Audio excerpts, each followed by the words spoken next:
Hi, I'm Bob Tabor with LearnVisualStudio.net. In this lesson, I want to talk about the XAML syntax that we wrote in our first pass at the Pet Sounds project. Hopefully you could see how the XAML that we wrote impacted what we saw in the preview pane for our main page.xaml. It's relatively easy to figure out the absolute basics of XAML just by looking at it, right? However, I want to point out some of its features and functions that may not be so obvious, at least at first glance. So at a high level, our game plan is this. We're going to talk about the purpose and the nature of XAML, comparing it to C#, and then we're going to talk about the special features of XAML, little hidden features that may not be so obvious by just staring at it for a while. So my aim is that by the end of this lesson, you're going to have enough knowledge that you can look at XAML that we write in the rest of the series and be able to make a pretty good guess at what it's trying to do even before I tell you what it's doing, all right? So in the previous lesson, I made this passing remark about XAML and how it looks similar to HTML. That's no accident. XAML is really just XML, the extensible markup language. I'll explain that relationship in just a moment, but at a higher level, XAML looks like HTML in so much that they share a common ancestry. Whereas HTML is specific to structuring a web page document, XML is more generic, and by generic I mean that you can use it for any purpose that you devise. You can define the names and the elements of the attributes to suit your needs. So in the past, developers have used XML for things like storing application settings or using it as a means of transferring data between two systems that were never intended to talk to each other. So to use XML, you define a schema which declares the proper names of elements and their attributes. A schema is kind of like a contract. Everybody agrees to the contract, both the producer of the XML and the consumer of the XML.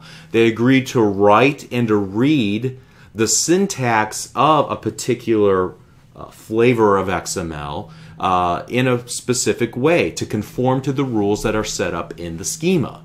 So they agree to abide by the rules of the contract. Now they can communicate with each other because they have common rules that they abide by. So a schema is an important part of XML, and just keep that in mind because we're going to come back to that in just a little bit.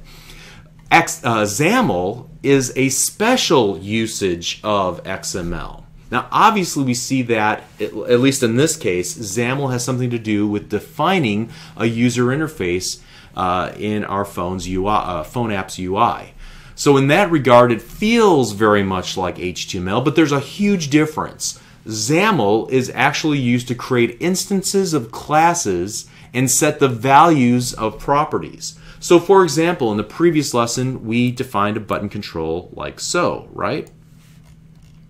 And if we were to try to recreate this one element, this button element, with all of its attribute settings and everything in C#, it would look something like this. And give me just a minute because I'll be doing a lot of typing here, okay? Just to prove my point.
Okay, so as you can see, I added the C# code in the constructor of my main page class. I'm going to talk about the relationship in a little bit more depth. We already kind of alluded to it in the previous lesson, how there's a relationship between the main page.xaml and the main page.xaml.cs, that they're two parts of one whole. We'll talk about that more in just a moment, but we've already seen how we can define the user interface in the XAML page and then define the behavior of the various XAML elements in our main page.xaml.cs by writing procedural C# code. So here I'm merely writing code that will execute as soon as a new instance of the main class or the main page class is created by writing code in its constructor of that class. So at this point now, I have two buttons, one defined declaratively in XAML that has the content quack and will quack whenever we click a button, and a second button that has the content of meow. And so when we run the button, or run the app,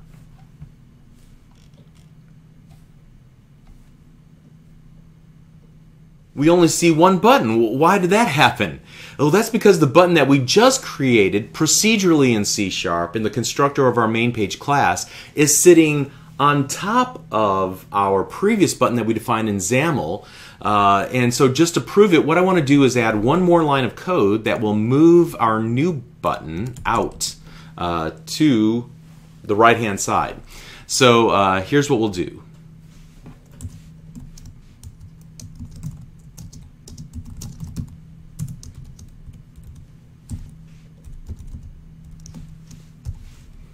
Alright, so the margin property of the button class is of type thickness. And thickness is a general purpose class that represents 4 dimensions. In this case, we create a new thickness class and set its first value, the first input parameter argument, to 210 pixels. And so when we run the application again, you can see that we now see both buttons because it moved that meow button over to 210 pixels to the right-hand side. So the larger issue is that we have two almost identical buttons, one created declaratively in XAML and the other created procedurally in C#. When I create a new XAML element using this open and close element syntax like so, open button, close button syntax, I'm basically creating a new instance of the button class. When I set attributes like you see here on a button element, I'm basically setting the properties on that instance of the button class. So the important takeaway is this: XAML is simply a way to create instances of classes and to set those objects' properties in a much more simplified, succinct syntax. What took us, look, how many lines of code here? Well, maybe like 10 lines of code in C#, we were able to accomplish in just essentially one line of XAML. Even if I did separate it onto different lines in my editor, it's still much shorter than it would have been had I used C# to create all of my objects. Furthermore, using XAML, I've got this immediate feedback in the phone's the designer preview pane. I can see the impact of my changes instantly. In the case of the procedural C# code I wrote, I'd have to run the app each time that I wanted to see how my little tweaks actually impacted the layout of the app and all of its interface elements. All right, so if you have a keen eye, you might notice the difference in XAML and the C# versions of the buttons that I created when it comes to the horizontal alignment properties. So you can see horizontal alignment equals left, vertical alignment equals top, and if we were to take a look here in our C# version, we're actually creating instances of system.windows.verticalalignment.top as an enumeration. What if I were to change, for example, this horizontal alignment from system.windows.horizontalignment.left to just the string left? If I were to attempt that, you see a red squiggly line immediately, and if I were to try to build our project, our solution, we're going to get an error, a compilation error, cannot implicitly convert type string to system.windows.horizontalignment. All right, so the XAML parser will perform a conversion to turn this string of left or top through the use into the value system.windows.horizontalignment.left. left in this case, through the use of something called a type converter. A type converter is a class that can translate from a string value into a strong type. And there are several of these that are built into the Windows 8 Phone 8 API that we're going to use throughout this series. In this example, the horizontal alignment property, when it was developed by Microsoft's developers, was marked with a special attribute in the source code, which signals to the XAML parser to run the string through a type converter method to try and match up the literal string left with the enumeration value of system.windows.horizontalignment.left. All right, so just to show you what happens if you were to try and misspell the word left. Here, I'll just take the L off of left. And notice that we get a blue squiggly line under the word horizontal alignment. How does it know that it's just a string value, right? I should be able to type anything in here. I should even be able to type Bob, and it would take it and maybe give me some kind of runtime error while I'm actually running the app. But you get a compilation error because the type converter can't find an exact match that it can convert into the enumeration value system.windows.horizontalignment.left. So let's go ahead and change that back. All right. So the first characteristic of XAML is that it's a succinct means of creating instances of classes. In the context of building a Windows Phone 8 application, it's used to create instances of user interface elements. However, XAML is not just a user interface technology. It could be used for other purposes in other technologies, and it is, as a matter of fact. All right, so next up, let's talk about all that XAML code at the very top. Before I forget, let me go ahead and change this back as well, because this isn't going to work. If we try it again, Windows.horizontalalignment.left. There we go. Okay. So now let's move over to the main page.xaml, and let's take a look at the very top of that file where we see this phone application page, and it's just one really long element declaration. If we look at the very bottom, we can find its corresponding closing element. Okay, so what's the purpose of this? Well, while you're looking this over, remember what I said a moment ago about schemas being a big part of XML. If that's the case, then where does this XAML promise to adhere to a schema? Well, take a look at lines 3 through 8. These lines of code right here. There are actually 6 schemas that this main page.xaml is promising to adhere to. Each of them are defined with this XML-NS attribute. The first XML-NS or XML namespace defined in line 3 is the default namespace. In other words, there's no colon and no word after it like we see in the ones that follow it below. All right? So the rest of the namespaces here in lines number 4 through 8, they use the name XML namespace and a colon and another value.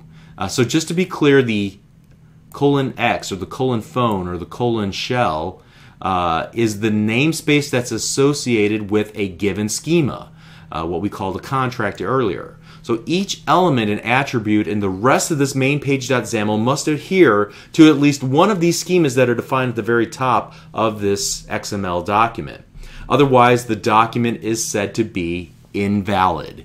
In other words, if there's an element or attribute expressed in this XAML file that's not defined in one of these namespaces, then there's no guarantees that the compiler, which is the program that will parse through all of this code and will create an executable that will run on the phone, there's no guarantees that the compiler will be able to understand how to carry out that particular instruction. So in this example, in our grid, our content panel grid, all right, we have this grid and then xname equals content panel and so forth. We would expect that this element grid would be a part of the default schema corresponding with the default namespace located here in line number 3. However, its name, this x:\name equals content panel, we would expect it to be defined as part of this namespace here because it is prefixed with the letter X. which is defined in line number 4 here at the top. All right, so I have a bright idea. Let's try to navigate to this default namespace. I mean, it's http:// some schemas.microsoft.com. Let's take a look at what a schema actually looks like. So let's select it. I'm going to hit Control-C on my keyboard. I'm going to open up Internet Explorer here. And I'm going to paste in the URL. And whoops, an error occurred while processing your request. Well, what in the world just happened? Well, the schema doesn't actually exist at that URL. That's because a schema is not published in the sense that you can go to that URL and view it.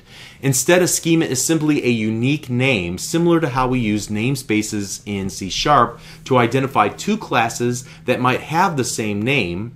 The schema, and therefore the namespace in our XAML, keeps class names sorted out, kind of like a last name or a surname.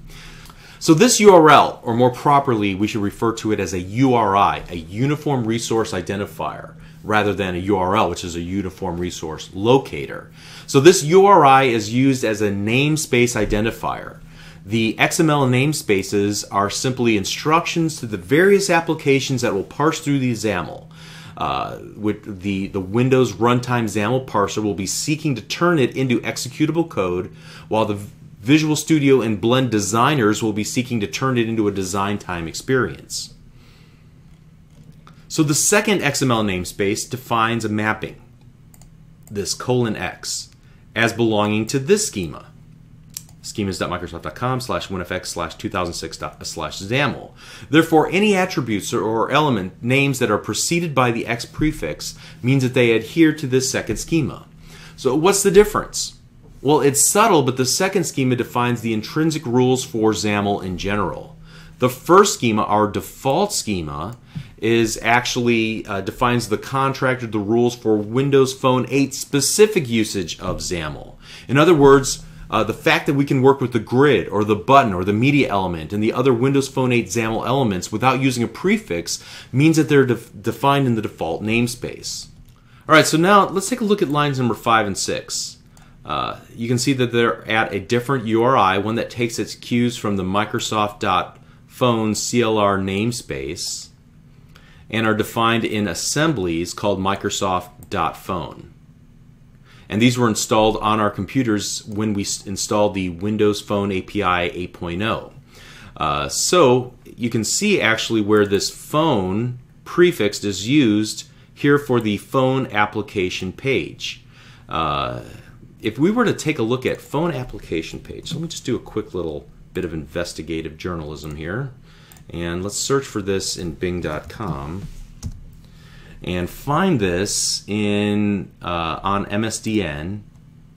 And let's take a look at the hierarchy. You can see that as we work our way back through this from Microsoft.phone.controls.phone application page, of course this Microsoft.phone.controls, which we see here is the namespace that it derives from system.windows.controls.page, and it works its way back all the way to system.object. But this system.windows.controls.page is actually used by other frameworks like the Windows Presentation Foundation page classes and Windows Store apps, so for Windows 8 apps, those page classes as well. So a lot of the base functionality is shared by all three of these project types: WPF, Windows Store apps, and now Windows Phone apps.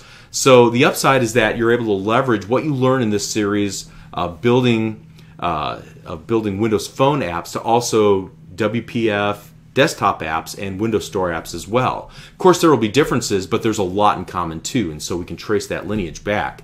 But at any rate, these namespaces are defined in as CLR namespaces, all right, instead of this HTTP syntax. Lines 7 and 8 here, you can see they define namespaces and schemas that are used to allow Visual Studio's phone preview pane on the left to display properly. These instructions are ignored at runtime, which is what line number 9 is doing right here. So when compiling the XAML code, ignore anything that's prefixed with the letter D. All right? Okay, so I know that there are some questions that are left unanswered, and we could spend a lot of time talking about the specifics, but the main takeaway here is that the code at the very top of the XAML file that you add to your phone project does have a purpose. It defines the rules that your XAML code must follow. You'll almost never need to modify any of this code, but if you remove it, you could potentially break your application. So I would encourage you to not fiddle around with it unless you have a really good reason to do so. And there are a number of additional attributes that we see here in lines 10 through 14. We're going to talk about them later on in this series. All right, so in Visual Studio Solution Designer, or I'm sorry, Solution Explorer, you can see that the XAML files have an arrow next to them like I pointed out in the previous lesson.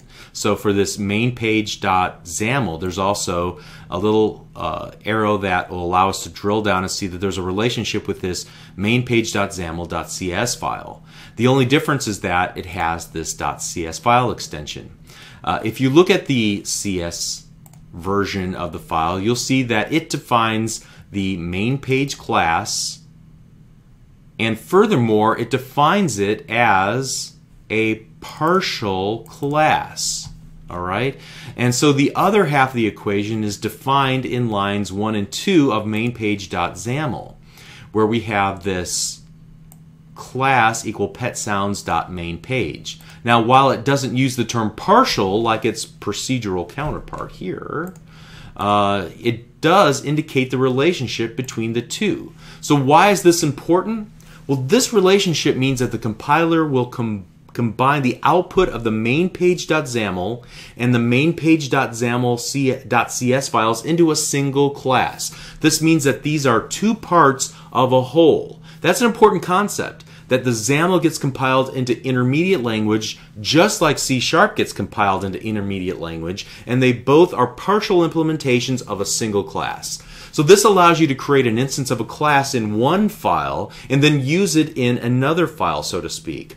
And this is what allows me to create an instance of the media element class, and we called it what? We called it Quack Media Element, and then call its methods and properties here in the code behind without having to create an instance of it or reference it in some way. We were able to just use it, and we were able to use it because it's defined in the class just like we were had we defined our button inside of the imperative C# code that we wrote. And we'll see more examples of this a little bit later in the lesson. All right, so since XAML is essentially an XML document, we can embed elements inside of other elements. So we've already seen an example of this, right? We have this topmost XML element, this phone application page, and if we were to drill down, there is this grid called layout root, and inside of that layout grid there is this other grid called content panel. All right, and inside of that content panel grid we created a media element and a button element. All right, so here the phone application page contains a grid, and the grid contains a media element and a button, or perhaps more correctly in XAML parlance, user controls content property is set to grid, and the grid's children collection includes the media element and a button. Depending on the type of control that you're working with, the default property can be populated using this embedded style syntax. So what we could do is this. Let's take away this word quack out of the button and set it like so here.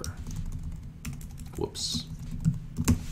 All right, and it would still work. You can see it, the word quack, reappear in our designer. Or we can remove it back out and put it back where we originally had it. So we'll remove the content attribute and just set it here because it's a default attribute. Okay, so let's talk about another feature of XAML. We'll talk about complex properties and the property element syntax. So in some cases, merely setting attribute values masks the complexity of what's really going on behind the scenes. And a good example of this is how we set the background of our button equal to red.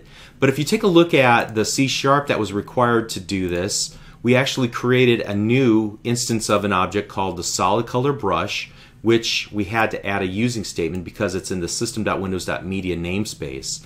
So this solid color brush takes a enumeration, and we selected the enumeration colors.red. Okay, and this is another example of a property type converter because, you know, we just were able to use the word red, and behind the scenes it did all of this for us. Very cool.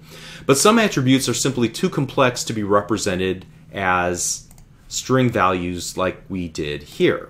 And to kind of demonstrate this, what I want to do is go ahead and remove the background equal red, and let me put this on a different line as well. Okay, and what I want to do is actually go now into the properties pane here on the right hand side, making sure that my mouse cursor is somewhere here in the button, so that makes sure that it's the context of what we're setting here in the properties window. And I want to make sure that brush is selected and make sure that background is selected. So we're in the brush categories, background, and I'm going to change from the solid color brush to the gradient brush. And you can see when I do that, it shows me a little preview of what the background looks like with the black at the top and the white at the bottom, which is the default. You can see how that's represented over here in our preview. And so now what I'm going to do is take this little circle and I'm going to drag it all the way over here to the right hand side, the upper right hand corner, which will give me a red color. Alright, and so now you can see that it changes from black at the top to red at the bottom, and there's a beautiful gradient in between.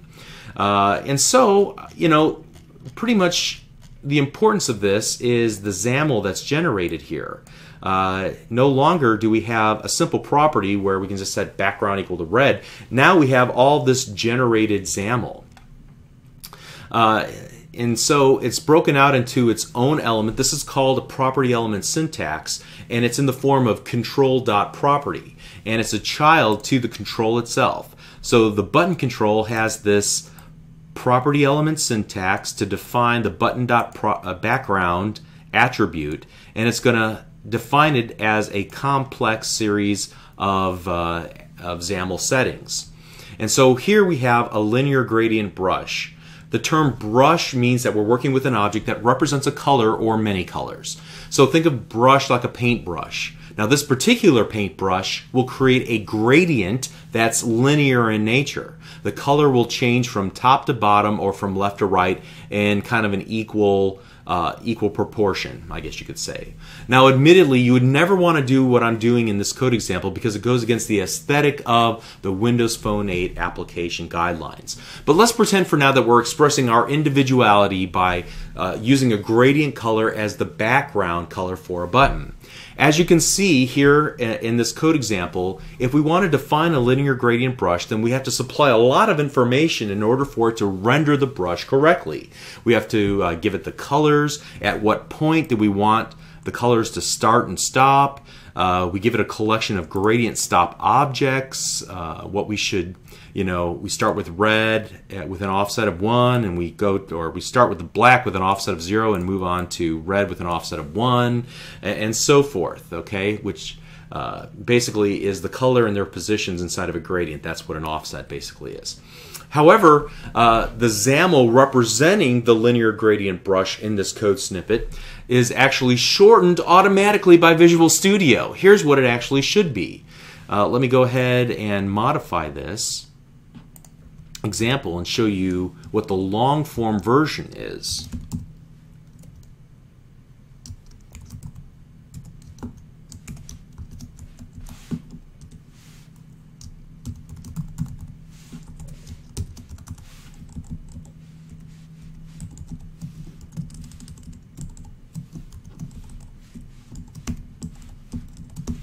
Notice how the linear gradient brush dot gradient stops collection and the gradient stop collection were omitted whenever we used the properties window, the little visual designer that allowed us to choose the linear gradient. This is done for conciseness and compactness and is made possible by an intelligent XAML parser. First of all, the gradient stops property is the default property for the linear gradient brush. And then next, the gradient stops is of type gradient stop collection. and implements the iList of t. The t in this case would be of type gradient stop. Given that, it's possible for the XAML parser to deduce that the only thing that could be nested inside of this linear gradient brush is one or more instances of these gradient stops, which are being added implicitly to the gradient stop collection, which is again set as the default property for the gradient stops collection of the linear gradient brush. Okay, so the moral of the story is that XAML allows us to create instances of classes declaratively, and we have a granular fidelity of control to design user interface elements. Even so, the XAML parser is intelligent enough that it doesn't require us to include redundant code. As long as it has enough information to create this object graph correctly, then it's good to go. All right, phew. To recap, we learned a lot about the syntax of XAML. Most of XAML is pretty straightforward, but there's a few things that are not quite so obvious. XAML is simply an implementation of XML, and it relies heavily on schemas and namespaces to adhere to contracts so that different applications can create, interpret, display, or compile the XAML code. Secondly, the purpose of XAML is to allow for a compact, concise syntax to create instances of classes and to set their properties or their attributes. We compared the procedural version of a button created in C# versus one created declaratively in XAML, and we saw how much less code was required to do it that way. Third, XAML requires less code due to its built-in features like property type converters, which allows a simple string value to be converted into an instance of a class. For more complex property settings, like we saw just a moment ago, XAML offers property element syntax, which harnesses the intelligent XAML parser to rely on default properties and deduction to reduce the amount of XAML code required to express a design, like we just saw. And fifth, we learned about the embedded syntax style of and the embedded nature of elements, which suggests a relationships between visual elements. For example, the phone application page, it contains a grid for layout here, and which in turn contains a area for our content, which in turn contains a number of controls that we've added to our project. And these are represented with opening and closing elements representing containment or ownership. And then finally we learned about the default properties. Each control has a default property which can be set using the same style of embedded syntax. And the good example of this was our value quack, okay? So that we were able to remove it as an attribute content and just set it as a default property. Okay, so next let's learn more about the grid that we saw here and we've used for layout for the content panel, and the grid that kind of wraps it, as well as our topmost area here. We're going to learn about XAML's attached property syntax and how events are wired up, all in the next lesson, so we'll see you there. Thank you.